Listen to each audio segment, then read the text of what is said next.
पहले तो आपको समझना चाहिए कि अंदर क्या है, ठीक है, और बाहर क्या है। अगर आप नहीं समझते कि अंदर और बाहर क्या है तो आप सभी गलत जगहों पर जाएंगे।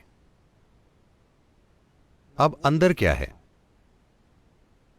आपका शरीर समय के साथ इकट्ठा हुआ, हाँ या ना? हेलो मां, आप जो इकट्ठा करते हैं वो आपका हो सकता है, आप नहीं हो सकते। क्या इतना स्पष्ट है? वो जो भी हो, जो आप इकट्ठा करते हैं वो आपका हो सकता है, आप नहीं हो सकते। तो ये शरीर एक संग्रह है जिसे आप मेरा मन कहते हैं। मन की सारी चीजें बटोरी हुई है जो इस पर निर्भर है कि आप अपने जीवन में किन हालातों का सामना करते हैं। तो आपका शरीर भोजन का एक ढेर है, छोटा या बड़ा। आपका मन प्रभावों का एक ढेर है, फिर से छोटा या बड़ा। इन दो ढेरों के बीच आप कहां हैं?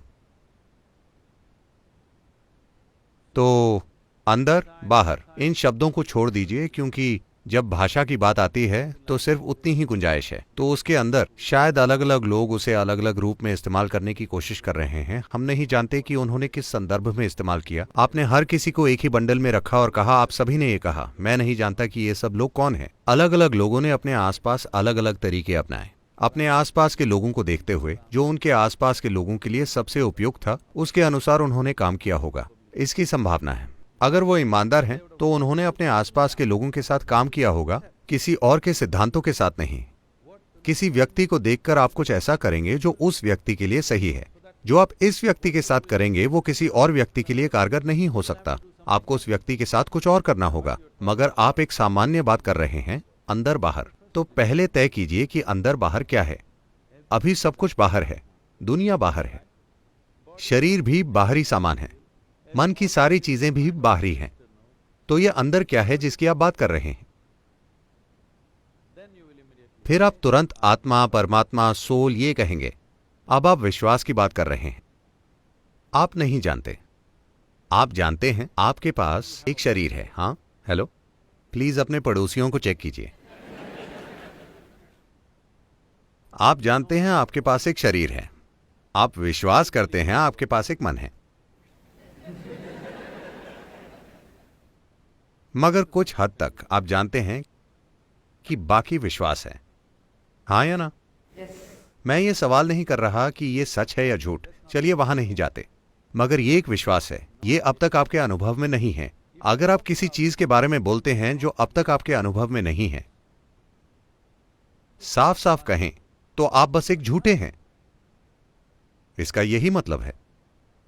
मगर क्योंकि झूठ पवित्र है, झूठ धर्म ग्रंथों में लिखा है, झूठ तमाम लोग दोहराते रहते हैं जो तरह तरह के कपड़े पहनते हैं, जो मूर्ख होते हुए भी पवित्र माने जाते हैं। इसके कारण आपसे इन शब्दों पर सवाल उठाने की उम्मीद नहीं की जाती। आप कहीं जाएं, पहली चीज लोग कहते हैं, सदगुरु सोल क्या है? मैं उनसे पूछता हूं, कौन सा सोल, दायां या बायां?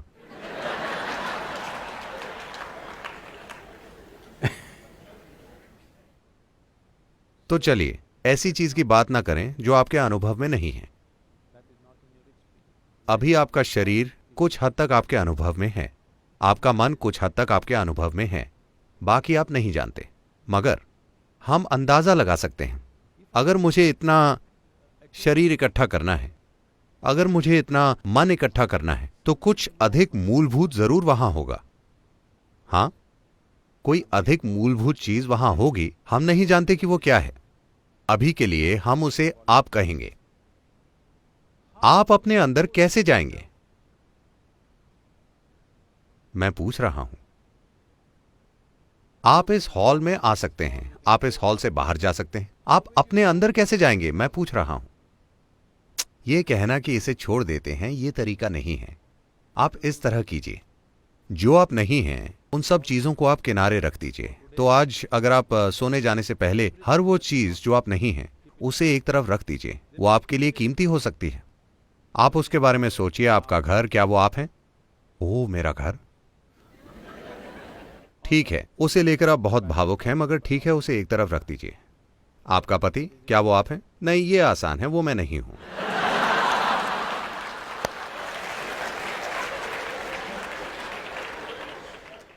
मेरे बच्चे, क्या वो मैं हूं? ओ थोड़ी मुश्किल है, मगर नहीं, वो मैं नहीं हूं। वो आपको बताना शुरू कर रहे हैं। अगर वो 12 साल के हो गए हैं तो उन्होंने बता दिया होगा। तो जो कपड़े आप पहनते हैं, क्या वो आप हैं? नहीं। जो शरीर आप पहनते हैं, क्या वो आप हैं? नहीं। ये सब विचार और भावनाएं, क्या ये आप हैं? नहीं। सब कुछ जो आप नहीं हैं, उसे एक ढेर में रखिए। भौतिक रूप से नहीं, दिमागी रूप से ये कीजिए। सब कुछ किनारे रख दीजिए। देखते हैं, हर दिन आप इसका अभ्यास कीजिए। एक दिन जब आप सफलता से हर चीज को एक ओर रख देंगे, जो आप नहीं हैं, जो आप हैं वो वहां होगा।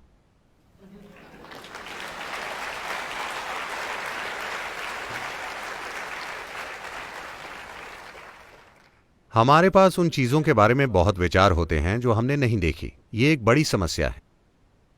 शंकरन पिल्लई ब्रिटानिया गया। क्या मैं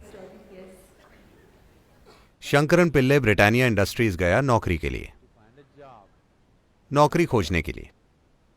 तो उन्हें एक स्मार्ट दूरदर्शी सेल्स मैनेजर की तलाश थी।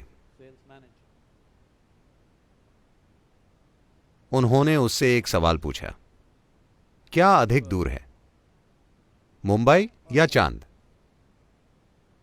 शंकरन पिल्लई ने सोचा, फिर बोला मुंबई। उन्होंने पूछा, क्या मुंबई चांद से दूर है? वो बोला, हां। कैसे? वेल, मैं चांद को देख सकता हूं, मुंबई को नहीं देख सकता। तो मैं ये कह रहा हूं, अगर आप अपने मौजूदा बोध से चलेंगे तो आप गलत निष्कर्षों पर पहुंचेंगे। तो निष्कर्ष निकालने की हड़बड़ी में ना रहें। Let's pay a little more attention. थोड़ा अधिक ध्यान दें। आप एक सार्थक जीवन है जिसे थोड़ा ध्यान चाहिए, है ना? दूसरे लोगों का ध्यान मत खींचिए। आपका अपना ध्यान, क्या इस जीवन को ध्यान की जरूरत नहीं है?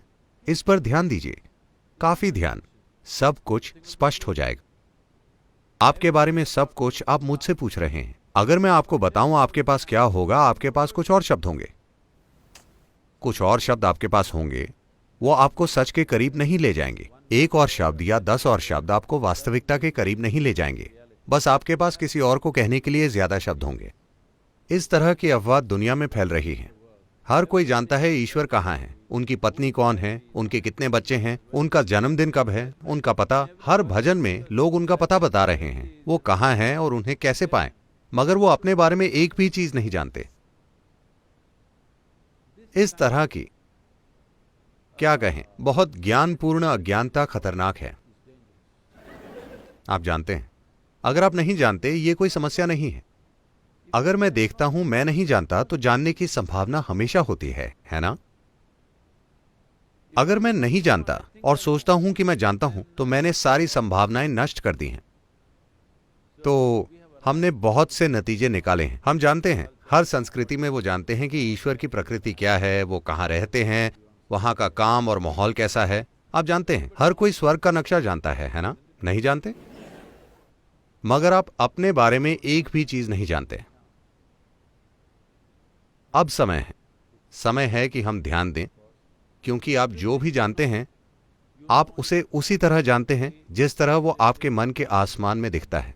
आप कोई चीज किसी और तरह से नहीं जानते, हाँ या ना? तो आपको ये ठीक करना है।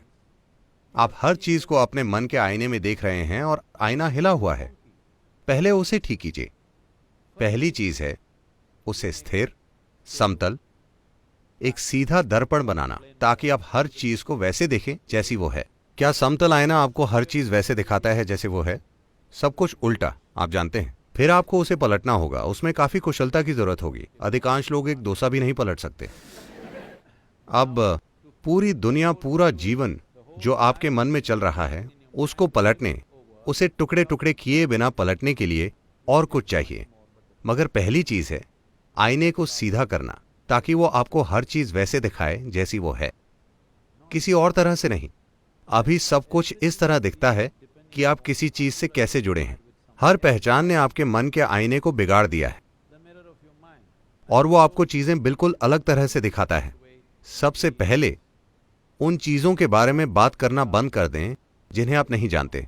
कोई सोल, कोई आत्मा, परमात्मा नहीं, ईश्वर नहीं, दिव्य नहीं, स्वर्ग नहीं। ऐसी चीज की बात कीजिए जिसे आप जानते हैं, और फिर अगला कदम उठाने की इच्छा तीव्र होगी। वरना जब आप स्वर्ग का पूरा नक्शा जानते हैं तो किसी चीज पर ध्यान देने की जरूरत क्या है?